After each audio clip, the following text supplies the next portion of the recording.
Amis de la plume et du papier, bonjour. À la une de l'actualité cette semaine, plusieurs quotidiens ont abordé le sujet relatif au vote du budget exercice 2024. Un vote qui a vu les démocrates voter non, à l'exception de l'honorable Basile Ahossi qui a préféré opter pour le oui. Le Grand Regard a suivi l'actualité et placade à sa une Léon Basile Ahossi, une première brèche de talent dans le mur des démocrates, s'interroge le journal. 82 voix pour, 27 contre et 0 abstention, précise Daibi Info. Le Télégramme a vu les tractations des députés à l'Assemblée nationale et note que 3 000 milliards 199 274 sont mis à la disposition du gouvernement. Et toujours avec le Télégramme, la consultation annuelle de l'ORAC dite TOFA Zakpota 2024 a constaté qu'un individu qui s'accapare de toute la richesse du pays va se repentir pour une prospérité partagée. De Zakpota, rendons-nous dans les collines à Dassazoumé la semaine dernière, à la hauteur du village Kéré. Mes confrères du Canard du Nord ont vu un accident mortel qui a fait 5 morts d'hommes, des blessés graves et 200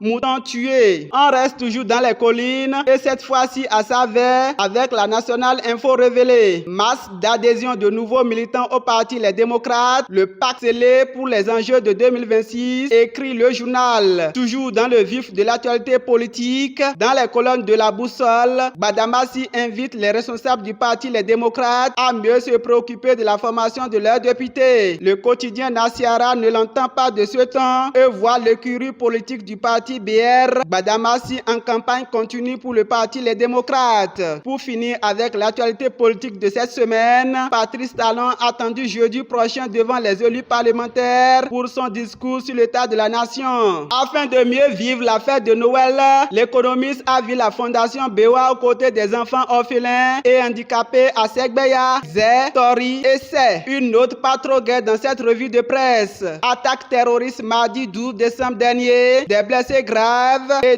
2 soldats béninois ont péri dans une explosion à Karimama, regrette le Grand Regard et la boussole. Décès de 2 journalistes Grégoire Bagou et Eloge Gandaro. Le CNP à Bénin, l'UPMB et l'ODEM compatissent à la douleur des confrères et familles éplorées, informe la boussole. Tribune de l'intelligence mondiale, le Béninois libéré écrit 115 universitaires de par le monde prie le président Talon de libérer le professeur Joël Aïva. Mais le journal s'étonne et constate l'absence remarquable des universitaires béninois. Le projet PPA2 refait surface à la une, mais cette fois-ci en mode de paiement des dettes. Régularisation des dettes du programme pluriannuel d'appui au secteur eau et assainissement. Le gouvernement dans un élan de réparation, titre fraternité. Affaire PPA2, plus d'1 milliard de francs CFA de dettes bientôt payées, affiche l'économiste. Malversation dans la gestion d'un programme à financement étranger. L'affaire PPA2 ressurgit avec plus d'1 milliard de dettes à payer, l'autre le matinal. Mais 332 dossiers sous réserve de validation ont été rejetés selon le quotidien. Le gouvernement vient de publier les gros chiffres du dossier PPA2, informe le pays émergent. Le Canard du Nord a suivi le Conseil des ministres et note que le gouvernement autorise